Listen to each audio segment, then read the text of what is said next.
একদল ওই আবু জাহেলের ছেলে চামড়াররা একদল নবীকে পাথর মারতে শুরু করলো। এক পর্যায়ে এমন পরিমাণ পাথর মারতেছে, নবী বলেন, ও আয়েশা, তুমি তো জানো না ওই দিনের কি আমার হাল অবস্থা হয়েছিল। আজকে তুমি বলো কেন আমার শরীরে কালো কালো দাগ? শুনে নাও। আল্লাহ নবী বলেন, ও আয়েশা, তাইবের ময়দানে যত নবী দ্বীনের দাওয়াত দেওয়ার জন্য বলি আল্লাহ বলতে আর কোন মাবুদ নাই, আল্লাহ তাআলা এক, আমি নবী আল্লাহ তাআলার প্রেরিত রাসূল। এই কথা বলতে দেরি হয়, তাইবের দুষ্ট ছেলেরা আমাকে পাথর মারতে শুরু করে। এক পর্যায়ে এত পাথর মারে, আমি নবী ডানের দিকে তাকাই, ডান দিক থেকে পাথর আসে। আমি নবী বাম দিকে তাকাই, বাম দিক থেকে পাথর আসে। আমি নবী পিছনের দিকে তাকাই, পিছন দিক দিয়ে পাথর আসে। আমি নবী সামনের দিকে অগ্রসর হই, এক পর্যায়ে দেখা যায় সামনের দিক থেকে পাথর আসে। এক পর্যায়ে আমি দেখি যে বৃষ্টির মতন চতুর্দিক থেকে পাথর একের পর এক আমি নবীর শরীরে আসতেছে। এক পর্যায়ে পাথরের আঘাতে আমি জমিনের মধ্যে পড়ে যাই। ওই দুষ্ট ছেলেরা এতই খারাপ ছিল, আমাকে জমিন থেকে দাঁড় করিয়ে দিয়ে আবার পাথর মারে, আবার পরে যে আবার দাঁড় করে, এইভাবে তিনবার করে পাথর মারার পরে আমি নবী বেহুশ হয়ে পড়ে যাই। ওইদিকে আমার মালিক সহ্য করতে পারে না, জিবরাইলকে ডাইকা বলে, ও জিবরাইল, চলে যাও আমার নবীকে গিয়া বলো, ওই যে তায়েফবাসী এত পাথর মারছে, আমি আর সহ্য করতে পারতেছি না। একবার যদি আমার নবী বলে দুই পাহাড় দিয়ে আমি চাপা দিয়া তাদেরকে ধ্বংস করব, কিন্তু না না, আমার নবী এত মায়া, এত দয়ার নবী, বলে না আমাকে তারা চিনে না, আমাকে তারা যদি চিনতো পাথর মারতো না। আর তাদেরকে যদি আমার আল্লাহ ধ্বংস করিয়া দেয়, তাহলে তো দিন কারা প্রচার করবে, হয়তো তারা দিন মানবে না। এমন হতে পারে আমি নবীর কষ্টের কারণে তার সন্তানেরা দিন মানবে, দিন প্রচার করবে। ও মুসলমান, আজকে ওই নবীর উম্মত হইয়া আজকে মুখের মধ্যে দাড়ি নাই, মাথায় টুপি নাই, গায়ে লম্বা জামা নাই, এমনকি নবীকে গালি দেওয়া হয় বাংলার জমিনে, আমরা বিচারও করতেছি না। অথচ আমার আপনার নবী এত পরিমাণ কষ্ট করছে, নবীর শরীরে পাথরগুলো ঢুকে গেছে। এক পর্যায়ে ওই পাথরগুলো গিয়া এত পরিমাণ রক্তাক্ত হয়েছে, নবীর শরীর থেকে রক্ত এত পরিমাণ বের হয়েছে, নবীর জুতা মুবারক পায়ের সাথে চোট লেগে গেছে। চলো চলো চলো মুমিন, চলো নবীর সন্ধানে, নবী বিনে কে দাঁড়াবে ফুলসিরাত মিজানে। চলো চলো চলো মুমিন, চলো নবীর সন্ধানে, নবী বিনে কে দাঁড়াবে ফুলসিরাত মিজানে। এমন এতি নবী আমার,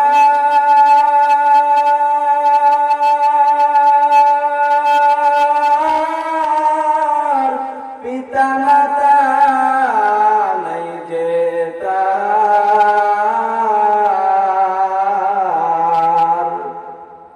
তারপরেও কত মারা মারলো তাকে দুশ্মনে, নবী বিনে কে দাঁড়াবে ফুলসিরাত মিজানে। নবী আমার জীবন ভরে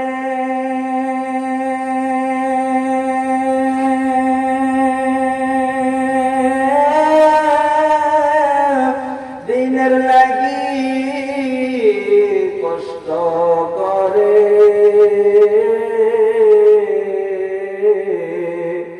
দান দান শহীদ করিলেন উহুদেরই ময়দানে। নবী আমার রক্তাক্ত হয়েছিলেন তাইফেরই ময়দানে, নবী বিনে কে দাঁড়াবে ফুলসিরাত মিজানে। চলো চলো চলো মুমিন, চলো নবীর সন্ধানে, নবী বিনে কে দাঁড়াবে ফুলসিরাত মিজানে। ওগো নবীর উম্মতেরা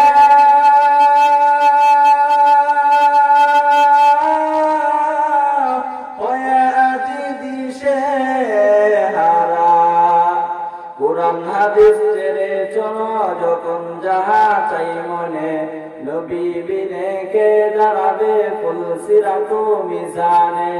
চলো চলো চলো মুমিন চলো নবীর সন্ধানে, নবী বিনে কে দাঁড়াবে ফুল সিরাত মিজানে। ওগো নবীর উম্মত আমার,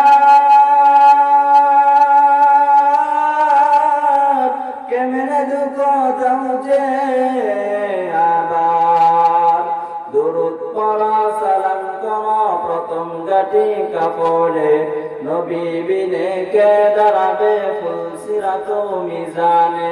চলো চলো চলো মুমিন চলো নবীর সন্ধানে, নবী বিনে কে দাঁড়াবে ফুল সিরাত মিজানে। ও মুসলমান আল্লাহর গোলাম, এজন্য আমরা যদি জান্নাতে যাইতে চাই, দুটি শর্তের বিনিময়ে জান্নাতে যাওয়া যাবে। আল্লাহ তাআলা বলেন, ইন্নাল্লাযীনা আমানু ওয়া আমিলুস সালিহাত কানাত লাহুম জান্নাতুল ফিরদাউসি নুজুলা।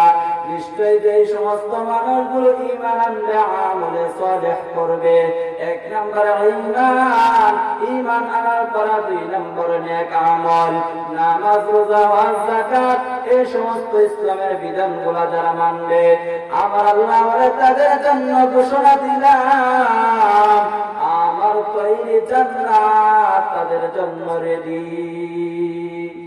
जन्नत दोज़ख से याब क्या करूं, आरज़ू है मैं तुझे देखा करो। দুটি শর্তের বিনিময় আল্লাহ তাআলা আমাকে আপনাকে জান্নাত দিবেন। মা আতাকুমুর রাসূল ফাখুযু ওয়া মা নাহাকুম আনহু ফান্তাহু। আল্লাহ তাআলা যা আদেশ করেছেন তা করতে হবে, যা নিষেধ করেছেন তা থেকে বিরত থাকতে হবে। রেজা বিল কাযা তারিকা রাসূল, আল্লাহ তাআলার সন্তুষ্টি, আল্লাহ তাআলা যে কাজে আল্লাহ তাআলা খুশি ওই সমস্ত কাজগুলো আপনার করতে হবে। আর যে সমস্ত কাজগুলো করলে আল্লাহ খুশি না ওই সমস্ত কাজগুলো করা যাবে না। ও মুসলমান, দুই নম্বর হলো আমার নবীর তরিকার ভিতরে চলতে হবে। মাথার চুলগুলো নবীর তরিকায় রাখতে হবে, দাড়িগুলো নবীর তরিকায় রাখতে হবে, জামাগুলো নবীর তরিকায় হতে হবে।